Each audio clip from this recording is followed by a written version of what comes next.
तो हमारे पास क्वेश्चन है, let x which is a function of y be the solution of a differential equation. ये हमें एक डिफरेंशियल इक्वेशन दी हुई है और एक इनिशियल कंडीशन दी हुई है। तो हमसे पूछ रहा है कि इस इक्वेशन का जो सॉल्यूशन है उसकी वैल्यू हाफ पर क्या होगी। हमें ये चार ऑप्शंस दिए हुए हैं, तो हमें क्या करना है, हमें इस इक्वेशन को सॉल्व करना है। ठीक है, तो सॉल्व कैसे करेंगे, हमारे पास क्या दी हुई है, हमारे पास डिफरेंशियल इक्वेशन दी हुई है, ये ओरिजिनल फॉर्म है इक्वल्स टू 0। ठीक है, तो सबसे पहले हम इसे फर्स्ट ऑर्डर डिफरेंशियल इक्वेशन की स्टैंडर्ड फॉर्म में लिख लेंगे। कैसे लिखेंगे, हम क्या काम करेंगे, इस इक्वेशन को वाई स्क्वायर डी वाई से डिवाइड कर देंगे। तो डिवाइड करने पर हमें क्या मिल जाएगा, D Y plus X minus और वाई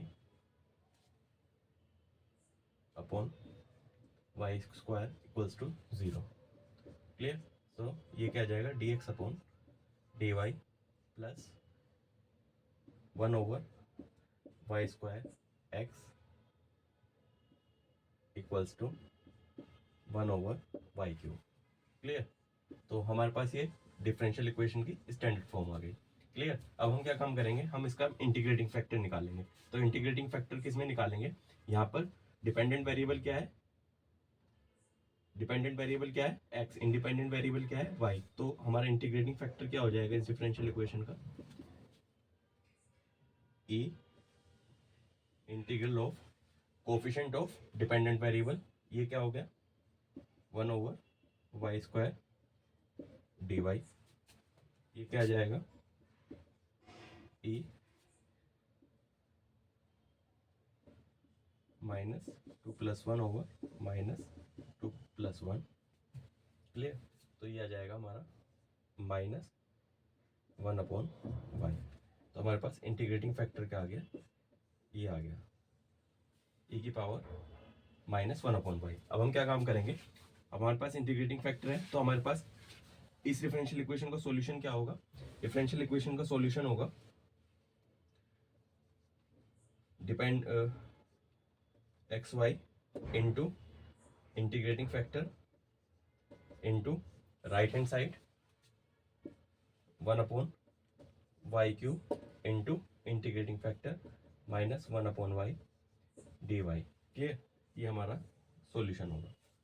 अब हम इस सॉल्यूशन को सिंप्लीफाई करेंगे। तो हमारे पास इसका सॉल्यूशन क्या आ गया था, सॉल्यूशन आ गया x इंटू ई की power -1/y equals to right hand side क्या आई थी 1/y³ ई की पावर -1/y dy। क्लियर। अब हम इस इंटीग्रल को सॉल्व करेंगे। ठीक है, इस इंटीग्रल को सॉल्व करने के लिए हम क्या कर सकते हैं, इस इंटीग्रल को सॉल्व कर रहे हैं तो मान लीजिए 1/y को हम u ले लेते हैं, तो d 1/y ये क्या जाएगा -1/y² dy equals to du। So it will be minus dy equals to y² du will imply dy equals to -1/2 du। So dy will be -1/u² du। Now so after substitution ये value, ये integral क्या बन जाएगा, ये बन जाएगा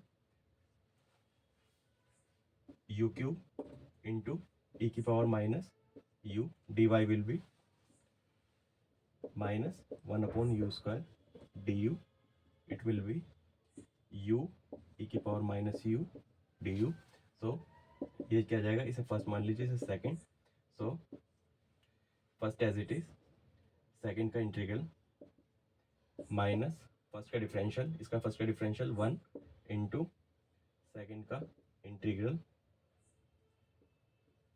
का whole integral. Clear. So ये आ जाएगा -u -1 minus integral of -u, इसे हम कांस्टेंट मान लेते हैं c। क्लियर। सो ये आ जाएगा माइनस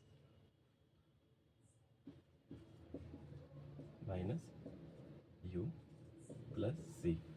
ये आ गया u minus u plus e raised to the power minus u plus c.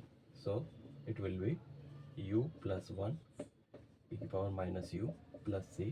अब हम u की वैल्यू रिवर्स कर देते हैं, तो u क्या था हमारे पास 1/y प्लस 1 e की power minus 1/y plus c. Clear? तो ये सॉल्यूशन क्या आ गया हमारे पास? सॉल्यूशन आ गया x e की power minus 1/y equals to 1 plus 1/y e raise to the power minus 1/y plus c. अब हम कांस्टेंट ऑफ इंटीग्रेशन को सॉल्व करेंगे इस वैल्यू की हेल्प से. क्लियर?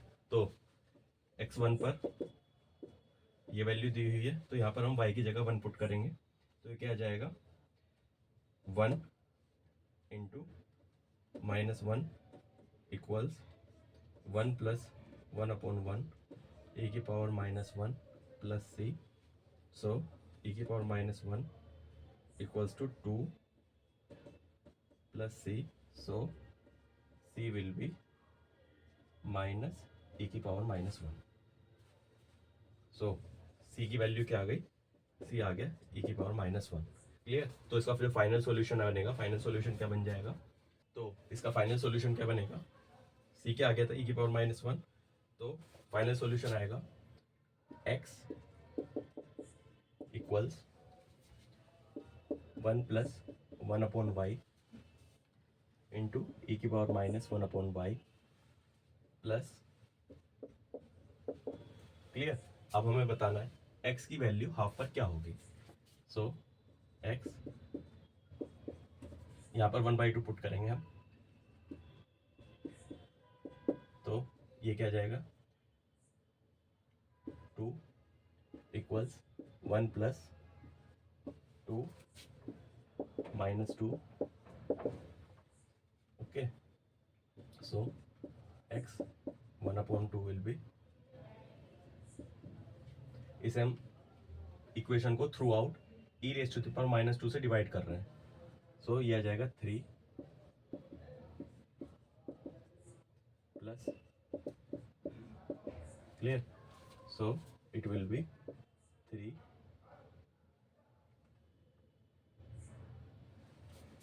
ये सी आया था minus E raise to the power minus 1, so आ जाएगा minus. So it will be 3 minus E. So X half की वैल्यू क्या आ गई 3 minus E. So option 4 correct है.